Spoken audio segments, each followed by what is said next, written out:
অনেকদিন পর বাড়িতে আজকে রাতে ডিনারের জন্য বানাবো অল্প একটু চিলি চিকেন। তার জন্য আমি পেঁয়াজ, ক্যাপসিকাম আর রসুন এগুলো কুচিয়ে রেখে দিয়েছি। আর এখানে বানিয়ে রেখেছি সসটাও। সসের মধ্যে আছে green chilli sauce, tomato sauce আর সয়া সস, সব একসাথে মিক্স করে রেখে দিয়েছি। আদা রসুন বাটা, সব রকমের সস, কাশ্মীরি লঙ্কার গুঁড়ো আর ভিনিগার দিয়ে ০.৫ ঘন্টা আগেই আমি চিকেনটাকে ম্যারিনেট করে রেখেছিলাম। আর এখন একটা ডিম ভেঙে তার মধ্যে কর্নফ্লাওয়ার আর অল্প ময়দা দিয়ে মাখিয়ে এখন চিকেনগুলোকে ভেজে নিচ্ছি। মিডিয়াম ফ্লেমে একটু সময় নিয়ে কয়েকটা ব্যাচে আমি চিকেনগুলো ভেজে নিচ্ছি, যাতে ভেতর থেকে চিকেনটা সেদ্ধ হয় আর ওপর থেকে পুড়ে না যায়।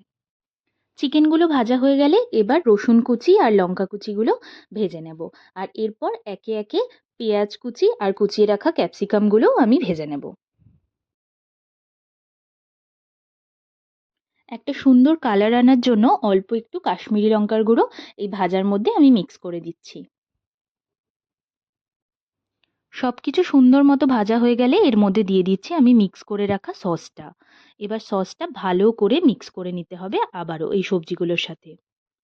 যে বাটিতে চিকেনটা ম্যারিনেট করে রেখেছিলাম সেই বাটিতেই চিকেনটা ভাজা হয়ে যাওয়ার পর ওর স্টক আর তার সাথে একটু জল আর কর্নফ্লাওয়ার দিয়ে একটা মিক্সচার তৈরি করে রেখেছিলাম।